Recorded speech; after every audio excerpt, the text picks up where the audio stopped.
And hello.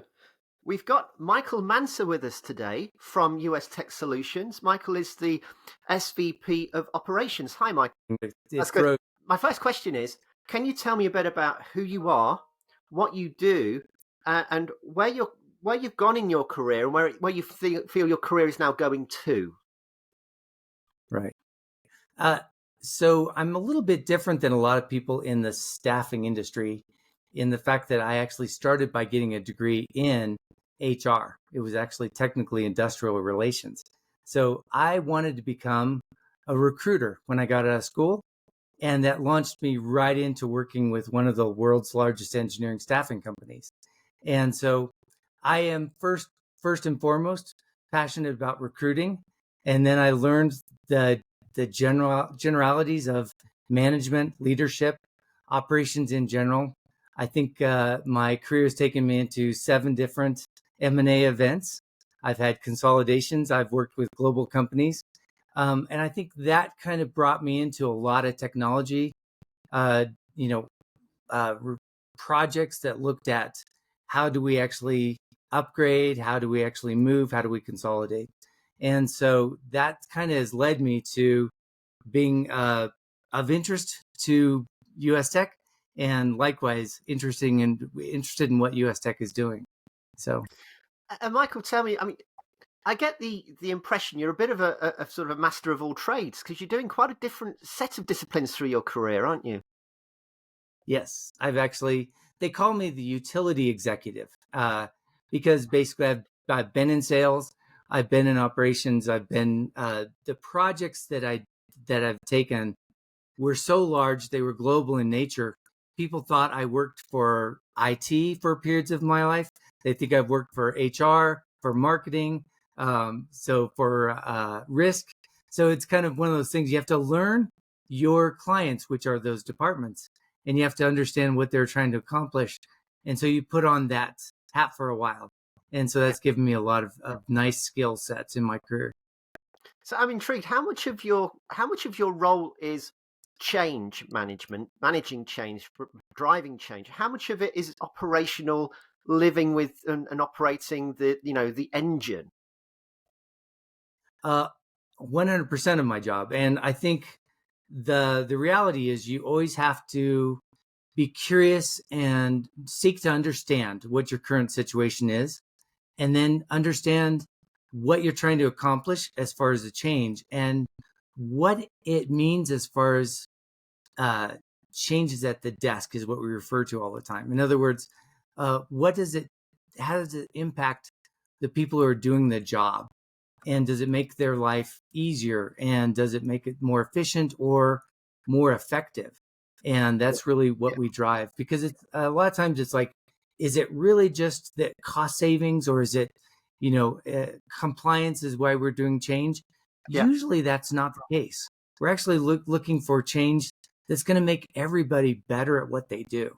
And I think that's where that common ground is. So that's always my job. So Yeah. And so now you're running operations in US Tech Solutions. What was the appeal of this particular role? so I think it's the company and the CEO. So Manosha's vision for where he's going, and the combination of what tools he has in his pocket to be able to pull from the work spend and the simplify and the talent for health, let alone the U.S. tech global reach, was really compelling. And we're living in a world where clients want to deal with less companies that have more to offer. Hmm. And that is where I see US Tech moving. And it's also not a company that's been doing MSPs and VMSs for 20 years. It's coming in from an angle that is really fresh. It's got new technology that is of interest, and it's speaking to what clients are looking for nowadays. Yeah. I've got to say, it looks quite cold where you are. You've got a bit of a jacket on there. Is it cold where you are? Most of the time, yeah. I'm in Colorado in the Rocky Mountains, so we do expect snow, especially this time of year. So Yeah, now also because I know Manoj Agaval quite well, he normally sets people a bit of a mountain to climb and a challenge. Did he set you a challenge? Uh yes. And probably it kind of snuck up on me a little because a lot of stuff I didn't quite understand that is hitting me that but it's a lot of change that's good and healthy. It kind of to some respects it's leapfrogging some of the iterative changes other companies have gone to in the last 10 years. Yeah. And because our technology is so good and AI is moving so fast. And what I'm finding is that, thank goodness, the culture here is adept at change. Mm, And so really they need to be, shared what is new, what they can do with it, and they're hungry for it. So mm. it's a fun environment to be in. And I know Manoj is very keen. If I think that's an understatement. He's passionate about technology and innovation. And I know you and I have spoken in the past about talent as a service. What do you see that as? What is it to you? Talent as a service is if you look in the old manufacturing days of, it's real time, just in time manufacturing, where, you know, you you build things as you need to give you more dynamic response. It ends up being a good business model. Staffing itself kind of fit well into that model because it's just temporary services. Mm, Well, now you've got such a wide variety of, we call it total talent, but what you need might be permanent people or consultants or a temporary employee or a out service kind of statement of work. So a mm, lot of different ways to consume what you're doing, and clients need that understanding.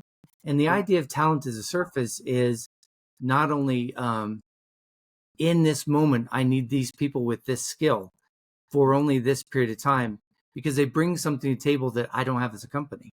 And then yeah. I have choices about how I want to consume that person.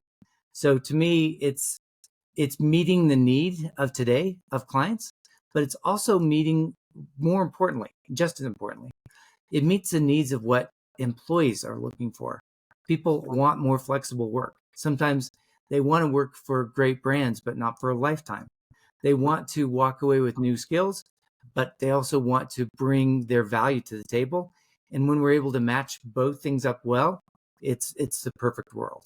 So And it's just sticking with the clients for a moment and their perspective.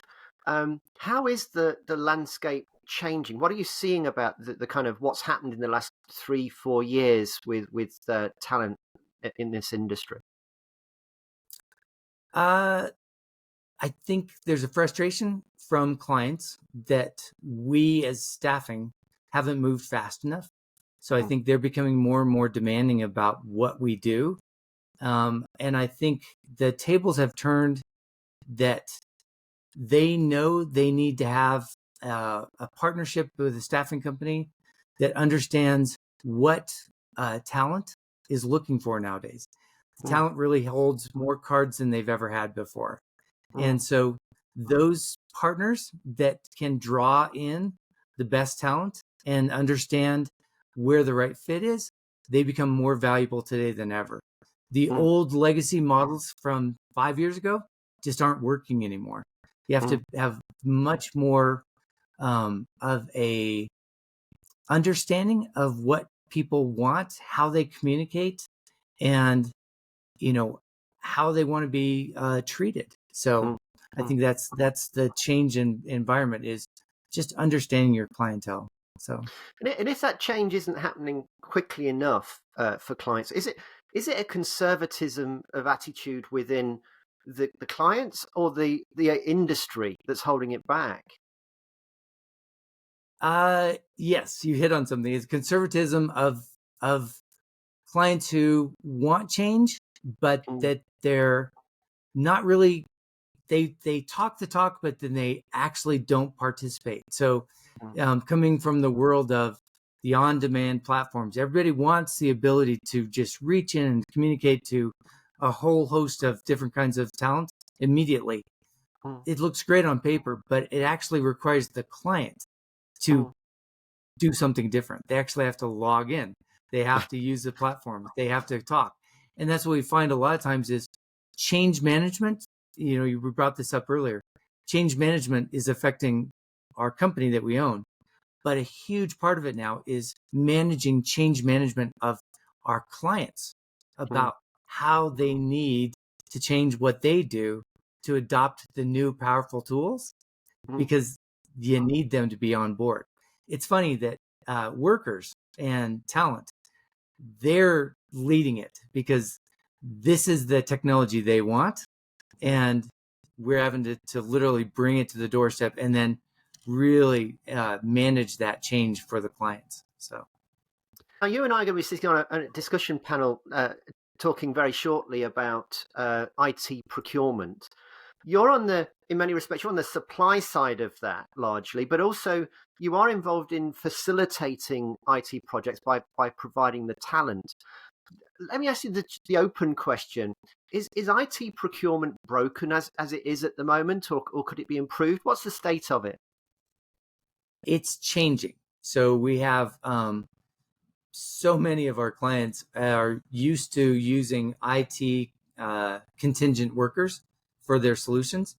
And over the last 10 years, the amount of change of moving into what they call statements of work, they literally don't want to have to be involved in managing a temporary employee. They Mm, want groups of people to come in and solve a problem for them and do it with uh, more skin in the game. They mm, want to be able to hand the problem and be given the solution versus just a group of employees that have skills. So I think that is natural. It's effective to deliver our services in that way, but mm. you also have to have the capability to own that and the comfort to take on the responsibility of leadership of your own staff. And a Mm. lot of staffing companies don't quite have that yet. So, But I think with statement of work, one of the things that draws me to that model, Michael, is that essentially you're democratizing, aren't you, the role of project management? So I guess, if I go back 10 years, you used to have a master provider that would do everything, but then you're kind of stuck with their people that they put up. It's very often, of course, they give you second or third rate people, 6 months down the line on the project. And I think with statements of work, what we're seeing is that democratization of giving the choice to the client to find the best talent. But from a US tech perspective, what do you think the business is doing, should be doing to support statement of work, sort of that model of project management? the answer is getting closer to the client to understand their needs, getting closer to our consultants to make sure that we are very clear about their skill sets and whether or not they're proven, vetted to Mm, be good at what they do, mm, and also comfortable to step into that world where, as you put together 10 people, will it be the right team of the 10 people instead of just 10 great people that may not work together? mm, So I mm, think it's raising our capabilities to do that kind of assembly of of capabilities for our clients. And so it's a natural step for us, and it's one that we've had a long-term relationship getting used to, mm, and we're stepping into quite confidently. So it's a lot of fun to you know step into that new frontier, knowing the fact that you can't always have done everything everywhere. mm. But what happens is that formula for what worked in previous engagements, that formula is easy to adapt everywhere. So Yeah. that's what's being really a success model for us. And I know, obviously, with regards to IT procurement, you're actually procuring quite a lot of technology at the moment within US tech, aren't you? What are you doing on the IT side on the procurement side? It's a real balance of trying to find what we should uh, procure as far as partnerships and vendors versus that balance of it's so unique to us, we build our own. Mm, So that's mm, a combination that is happening at that Minoj level with all of the different companies where we've got really good, uh, you know, IP, intellectual property that we're building, but at the same time, we're building partnerships that are integrated into those platforms. So it's a best of both worlds, and I think that's probably a solution that is, makes sense for a lot of our companies as well. So. Mm. And I know that US Tech Solutions is a massive diversity talent provider. Um, in the IT procurement space, if people aren't really looking at diversity in all its flavors at the moment, what are they missing out on? Well, what they're missing out on is the wider view of of engagement that could be coming. You tend to, if you got a group of people that came from a particular college and you end up working with people that are their referrals, then your scope becomes more narrow as far as how your solutions can be crafted to every problem that they have. Mhm. Versus if you widen your view, you're going to pull in a diverse group of people that are coming in from other countries or people who are coming in from other types of industries and different experiences. And that's good for everybody to have Mm, that new flavor coming in of a possibility of how to approach a project. mm, So I think diversity is always a good thing. The mm. challenge is for everyone is trying to figure out how do you best do it, because Yeah, it's really natural to stay in your own bubble, and it's really conscious efforts to make sure that you take the steps to leverage relationships and partners that can bring that diversity in. yeah, and I know that you're also, as a tech fan, you're intrigued by AI. But where are you on the AI topic? Are you, very are you sold on it? Are you skeptical about it? Where are you in that journey? Both. Actively both. In other words, really excited about the capability that it could potentially have, but we're diligent about the fact that we, as exciting as that new shiny object looks, we bring it in and we test it, and Mm, we really assess whether or not it makes sense for us or whether or not the results are actually there. And I think the goal that Manoj asked for me is test 15 different things this year, which is a lot. And we're seeing things that are exciting, and then the results just weren't there. right, right. And we're seeing some things that the results are there, but Mm, they also need a little bit more work, mm, which is natural. As the idea of AI, there are tools that we are seeing that you have to be really careful about the first draft of it coming back, the first mm, result. Don't trust it completely.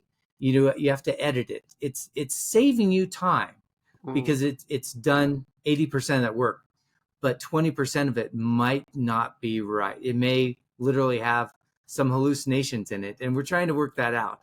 But I think it makes us faster, it makes us more effective.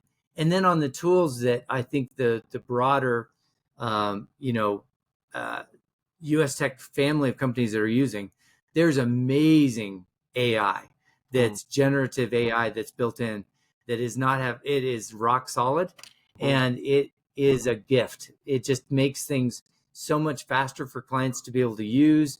It takes the work out of knowing what should I ask this person, what should I mm, expect as far as answers. And mm. it's also great tools that are speaking to our applicants. It Yeah, makes it faster and easier for an applicant to apply. It, yeah. it literally is helping them put their best foot forward, but also an accurate Mm, first mm. step forward.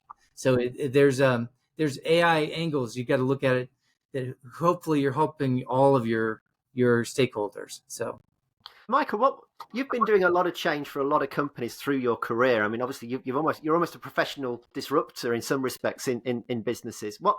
What is your kind of secret of success if you're talking to somebody that's literally just starting out in a senior role, in a change role? What are your tips for getting the best out of an organization and improvement?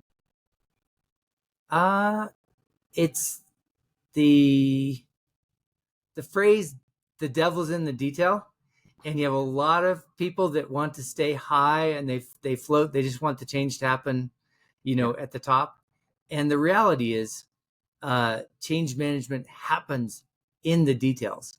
You Mm, have to really pay attention to exactly what does that change impact as far as click streams, or what does that change impact of how the person adopts it, or what impact that has on the flow of information that's going through. So I think that's what my tip is: details matter, mm, and be passionate about caring about it, because that's where you gain credibility, is mm, by knowing that your staff that you're asking to make the change know that they should know that you cared enough to explore and understand what that change is in their world.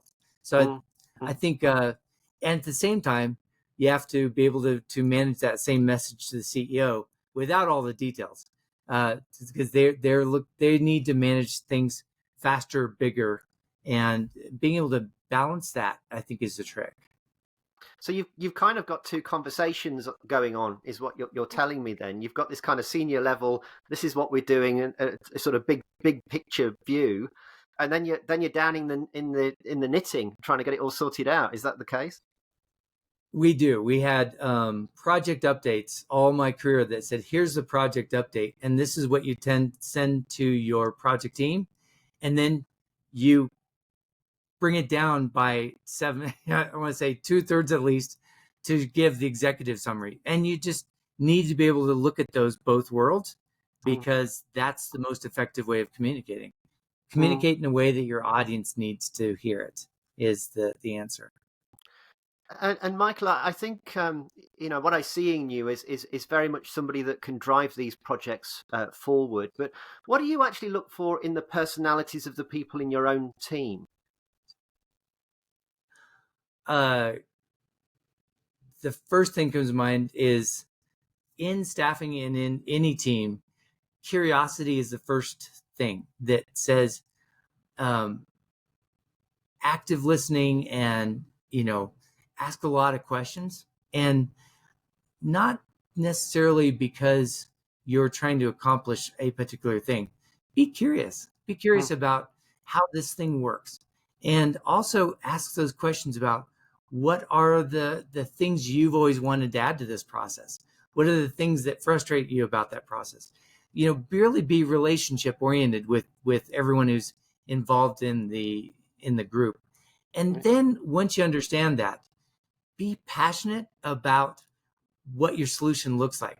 We talk about being an evangelist for change and change agents, that projects or change management doesn't happen without an evangelist. And those people that believe in the value of that new product or that new process or that new solution, it can't be faked. mm, So you really have to own it and be genuine about it. mm. That's what makes things successful. When people play the role of it, it's easy to test, or it's easy to identify the fact that it's not real. So, And in the case of the work that you're doing at the moment, Michael, just to step back onto the IT procurement stuff for a moment, um, yeah. organizations are getting bombarded by technology nowadays. As you say, there isn't almost time to look at all of the new innovation that's happening, and we're seeing a lot of apps coming in at various levels. At the kind of core level, on the systems of record, we're seeing them on the desktop, coming through as SaaS tools, and new tools that are coming through online as services.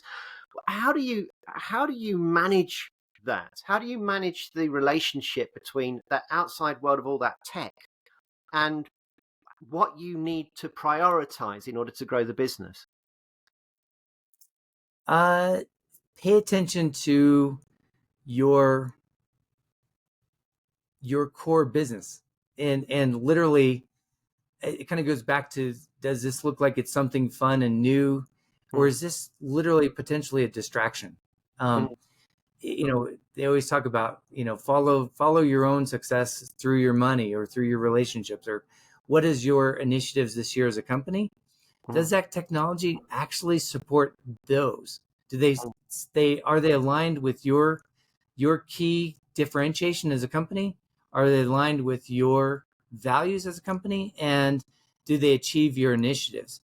Because I think a lot of these technologies are great, but they can be a little bit of they'll lead you down a path that may not be where you want to go. Mm, And so I think if you're focusing on, does this technology bring something that is faster and more accurate, more effective than, and easy to use? How is it impacting your staff? Those are the things to keep in mind. And then the other aspect of it is, in your whole technology stack, is it smooth, or is it literally creating a ripple that may be an obstacle for other solutions that are already there? So mm, mm, that's something everyone's trying to pay attention, is this standalone, or does this need to be integrated to be really effective? And the last thing you want to avoid is having to do dual work down the road because mm, something's not connected. So mm. And finally, with US tech and your role there at the moment, what is your ambition for the next sort of 12, 18 months? yeah, so the word is transformational change. So it is the idea that in 12 to 24 months, we want to take that step that is being offered with technology, that we're fully adopting it, taking advantage of the efficiency gains, making people enjoy their work more than ever because it has become easier, and allowing our clients to experience something that is a better fit Mm, for both their careers and for the companies who are looking uh, to use us to get the best talent. So I mm, think that transformational change, when we say that, it's for everyone in our circle. And so I think that's going to come from a lot of communication and technology, but also a lot of engagement, making sure that we're adapting ourselves based on everyone's feedback and changing. So that's probably a long answer, but transformational change can sometimes be a phrase that not everybody really digests, or dissects. So Michael, we're out of time for this afternoon. So thanks for coming on the program. It's been an absolute delight. And I look forward to talking to you on the procurement discussion channel we've got next week. Ian, thank you very much.